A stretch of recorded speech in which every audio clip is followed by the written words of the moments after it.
محترم ناظرین اکرام، السلام علیکم ورحمۃ اللہ تعالی وبرکاتہ۔ امید کرتے ہیں آپ حضرات خیر و عافیت سے ہوں گے، کافی اچھے ہوں گے۔ محترم ناظرین، آج پھر میں ایک اہم مسئلہ کے ساتھ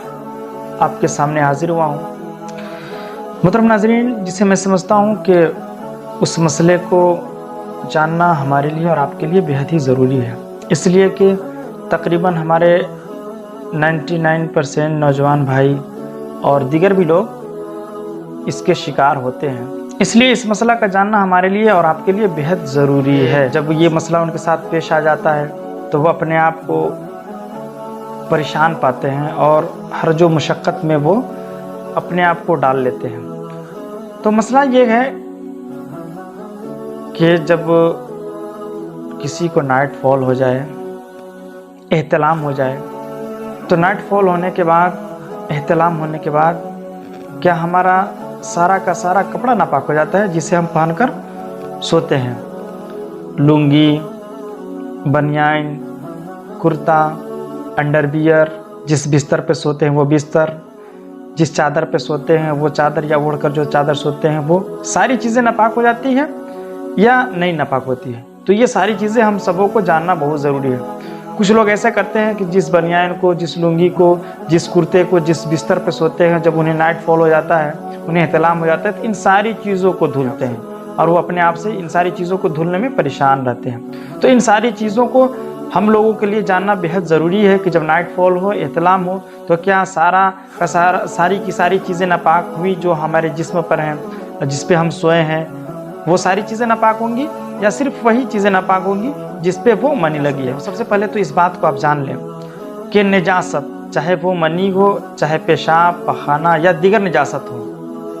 جس جگہ نجاست لگتی ہے صرف اور صرف وہی جگہ ناپاک ہوتی ہے، پورا کا پورا کپڑا بھی ناپاک نہیں ہوتا ہے۔ تو اب ہمیں کیا پتا چلا کہ اگر کسی شخص کو نائٹ فال ہوا، کسی شخص کو احتلام ہوا، تو جس کپڑے پہ اگر منی لگی ہے، صرف اور صرف وہی کپڑے کا وہ جگہ ناپاک ہوگی جس جگہ وہ منی لگی ہے، پورا کا پورا کپڑا ناپاک نہیں ہوگا۔ مثال کے طور پر یہ سمجھ لیں کہ کوئی شخص انڈر ویئر پہن کر سو رہا تھا،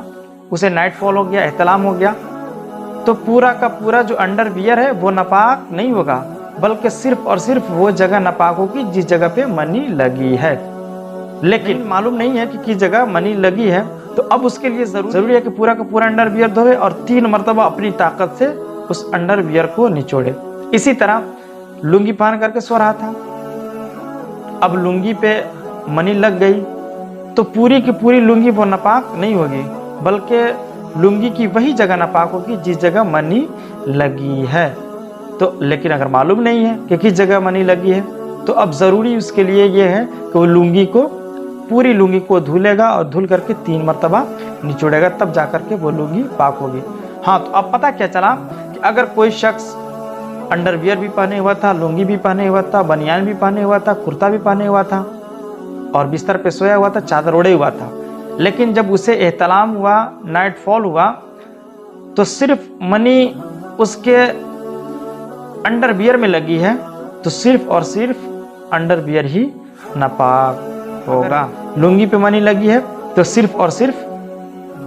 لنگی ناپاک ہوگی اور پورا جو کپڑا ہے وہ کپڑا ناپاک نہیں ہوگا۔ ان سارے کپڑوں کو پہن کر کے وہ شخص نماز پڑھ سکتا ہے اور ان کپڑوں کو پہن کر دیگر کام کو بھی کر سکتا ہے جس پہ ثواب مرتب ہوتے ہیں، اس میں کوئی دقت نہیں ہے۔ اب چادر دھلنے کی اور کرتا، بنیان، بستر دھلنے کی ضرورت نہیں ہے۔ تو یاد رکھیں کہ نجاست یا منی جس جگہ پہ لگتی ہے صرف اور صرف وہی جگہ ناپاک ہوتی ہے، اور اگر معلوم نہیں ہے تو اب پورے کپڑے کو دھلنا اس پہ ضروری ہوتا ہے، تبھی جا کر کے وہ کپڑا پاک ہوگا، ورنہ پاک نہیں ہوگا۔ تو امید کرتے ہیں کہ آپ کو یہ مسئلہ سمجھ میں آیا ہوگا۔ اگر مسئلہ سمجھ میں آیا ہے تو ہمارے اس ویڈیو کو لائک کر دیں، کومنٹ کر دیں، شیئر کر دیں اپنے دوستوں تک، تاکہ جو لوگ اس مسئلے سے واقف نہیں ہیں اس مسئلے سے واقف ہو جائیں اور اپنے آپ کو ہر مشقت سے بچائیں۔ اور اگر ہمارے چینل پہ آپ پہلی مرتبہ تشریف لا رہے ہیں تو ہمارے چینل کو سبسکرائب کر لیں اور بیل آئیکن دبا دیں تاکہ آنے والی ویڈیو سب سے پہلے آپ تک پہنچ سکے۔ السلام علیکم ورحمۃ اللہ تعالی وبرکاتہ۔